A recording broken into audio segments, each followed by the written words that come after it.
ছেলেকে বানিয়েছেন চিকিৎসক, মেয়েকে নার্স। সন্তানদের প্রতিষ্ঠিত করার পর এবার 54 বছর বয়সে নিজেই দিলেন এসএসসি পরীক্ষা। আর প্রথমবারেই জিপিএ 4.35 পেয়ে পাশ করেছেন নাটোরের বাগাতিপাড়ার আলী আকবর। কৈশোরে অভাবের কারণে থেমে যাওয়া পড়াশোনা এভাবেই আবার শুরু করেছেন তিনি।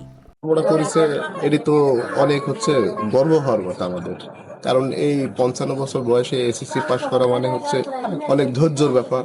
6 ভাই ও 5 বোনের সংসারে আলী আকবর ছিলেন দ্বিতীয়। আর্থিক সংকটের কারণে 8ম শ্রেণীর পর বই খাতা ছেড়ে বাবার সঙ্গে কাজে নেমে পড়তে হয় তাকে। পরে বিয়ে ও সংসারের দায়িত্বে আর ফেরা হয়নি স্কুলে। এক ছেলে ও এক মেয়েকে নিয়ে স্ত্রী সহ রাজশাহীতে চলে আসেন আলী আকবর। দুজনেই একটি বেসরকারি হাসপাতালে চাকরি করে সীমিত আয় থেকে সন্তানদের লেখাপড়া চালিয়ে যান। তাদের সেই পরিশ্রমে মেয়ে ফাতেমা খাতুন নার্সিং পাশ করেন, আর ছেলে ইসমাইল হোসেন এমবিবিএস শেষ করে বিসিএস এর মাধ্যমে সরকারি চিকিৎসক হিসেবে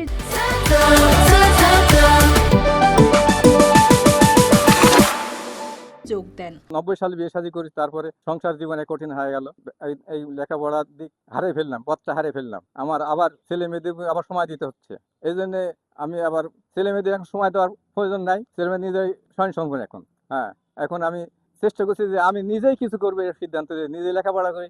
সন্তানদের নিয়ে দুশ্চিন্তা কমার পর নিজের ফেলে আসা ইচ্ছার দিকে নজর দেন আলী আকবর। ভর্তি হন রাজশাহীর একটি কারিগরি শাখায়। চাকরির পাশাপাশি নিয়মিত প্রস্তুতি নিয়ে অংশ নেন এসএসসি পরীক্ষায়। ফল প্রকাশের পর দেখা যায় তার জিপিএ 4.35।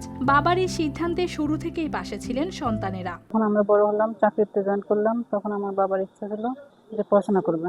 এই জন্য সে পড়াশোনাতে ভর্তি হলো স্কুলে, এবং তাকে আমরা স্কুলে ভর্তি করলাম এবং 2 বছর পড়াশোনা করার পর এই তো রেজাল্ট। এই জন্য আমাদের ভালো লাগছে, আর স্যারদের অনেক ধন্যবাদ।